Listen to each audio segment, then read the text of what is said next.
Um alívio em meio à guerra entre Israel e Hamas. 24 reféns são libertados em troca de 39 prisioneiros palestinos no primeiro dia de trégua.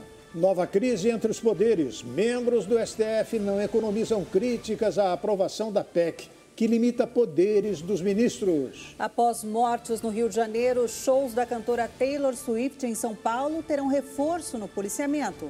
Com o empate do Botafogo e vitória do Flamengo em cima do Bragantino, aumenta ainda mais a disputa pelo título do Brasileirão. O Brasil News começa agora.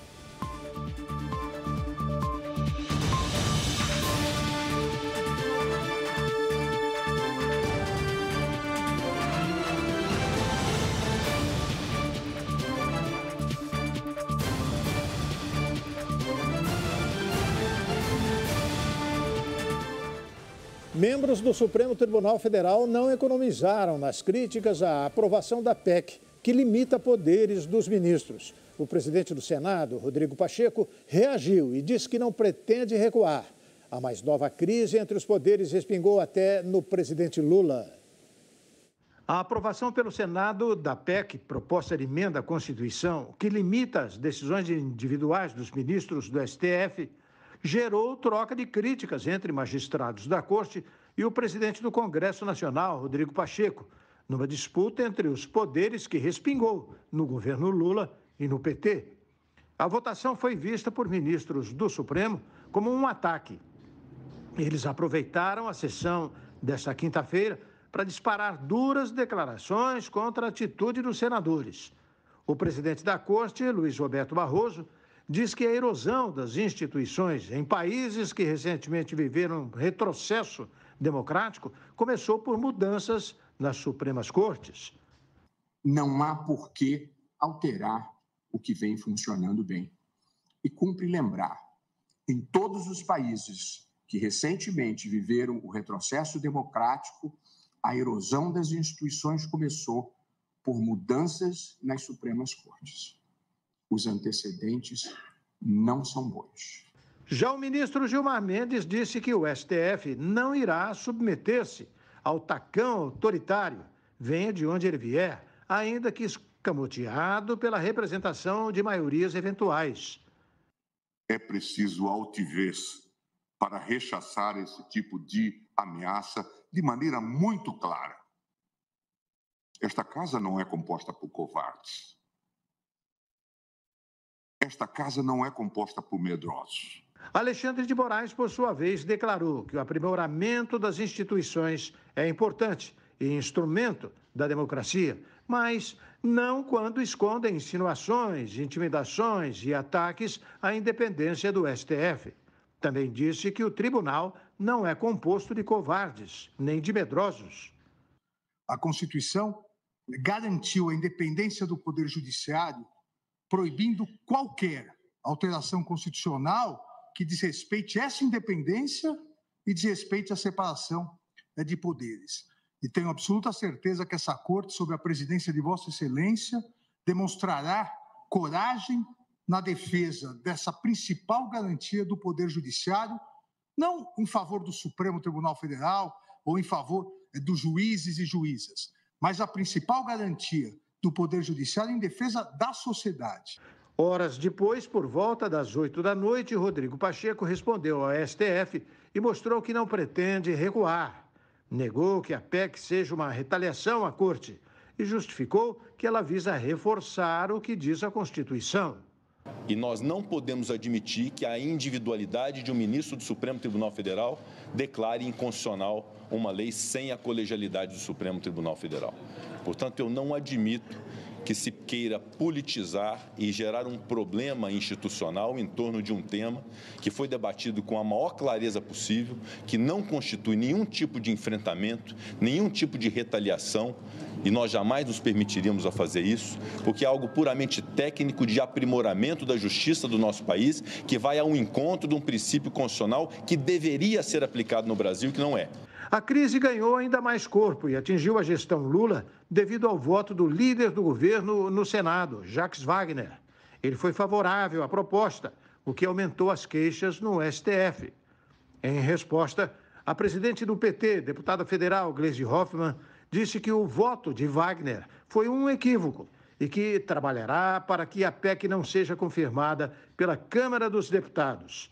Wagner disse em suas redes sociais que a decisão foi estritamente pessoal e fruto de acordo que retirou do texto qualquer possibilidade de interpretação de eventual intervenção do Legislativo. Para os magistrados, a postura de Wagner, considerada por eles como uma traição, prejudica a interlocução da Corte com o governo Lula. E teve mais desdobramento, porque ontem os ministros do STF se reuniram com o presidente Luiz Inácio Lula da Silva para tratar da crise institucional instalada entre Senado e a Corte. Participaram da conversa com Lula os ministros Alexandre de Moraes, Cristiano Zanin e Gilmar Mendes, além do ministro da Advocacia Geral da União, Jorge Messias. Segundo integrantes da Corte, o encontro foi um aceno do presidente ao Supremo após a aprovação pelo Senado da proposta de emenda à Constituição que restringe as decisões individuais de ministros do tribunal. Na conversa com os ministros, o presidente quis deixar claro que não há nenhuma tensão e nenhuma tentativa de interferir no Supremo. O Planalto tem interesse que o STF avance em pautas econômicas, como o pedido para destravar o pagamento de estoque de precatórios, calculado em 95 milhões de reais por crédito extraordinário. Esse fogo cruzado entre o Supremo Tribunal Federal e o presidente do Senado, Rodrigo Pacheco, é tema do comentário de Ney Gonçalves Dias. Vamos agir com serenidade. Vamos agir com serenidade. Com relação à vista de processo, o tempo que o ministro fica, o Senado não precisava ter mexido com isso, porque até o Senado foi mais longo, deu 6 meses. A ministra Weber, antes de se aposentar, já colocou a casa em ordem. O ministro do Supremo tem 30 dias para entregar. Sabe por quê? Porque tinha ministro do Supremo, o ministro Dias Toffoli, um dia desse, estava com processo há 3 anos. Então, eu tenho um caso com o Supremo. Vai a julgamento. Já levou 5 anos para chegar a julgamento.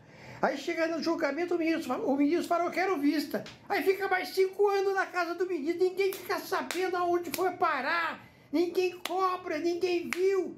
Agora não, agora é 90 dias. Agora, com relação, vamos falar com serenidade. Serenidade. Você não pode permitir que o voto de um ministro substitua o voto do colegiado. Quando o governo americano criou o Supremo Tribunal Federal, ele criou um colegiado de 9. Quando o Rui Barbosa se inspirou lá para criar o daqui, ele criou um colegiado de 11.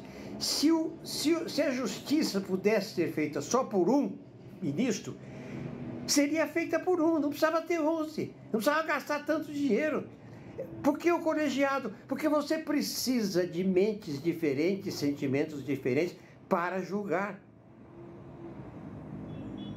O Supremo talvez esteja fazendo um pouco de exagero ao receber a decisão do Senado.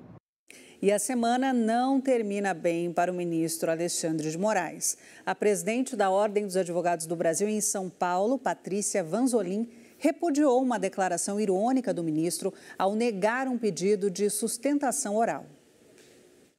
A presidente da OAB São Paulo, Patrícia Vanzolin, criticou o ministro Alexandre de Moraes por ter ironizado a entidade ao negar pedido de um advogado de fazer sustentação oral em um julgamento. Havia inscrição para sustentação oral, essa foi indeferida, presidente? Doutor, trata-se aqui, eu vou repetir novamente, a OAB vai lançar outra nota contra mim, vão falar que eu não gosto do direito de defesa, vai dar mais uns 4.000 tweets dos meus inimigos. Então, vamos fazer, doutor, a festa do Twitter, das redes sociais. Para Vanzolin, a manifestação inteiramente desrespeitosa para com uma entidade da relevância da Ordem dos Advogados do Brasil. O uso de ironia e grosseria contribuem para a deterioração das relações republicanas entre as instituições. No Estado de Direito, a lei que expressa a vontade do povo é soberana e ninguém está acima dela, completou, em relação à negativa para a solicitação de sustentação oral pelo advogado. E a seguir, Lula veta pontos importantes da Lei Nacional das Polícias Civis e desagrada a categoria. O ministro da Fazenda promete medidas para equacionar setores beneficiados pela desoneração da folha de pagamentos. O Brasil News vai voltar daqui a pouquinho. Até já.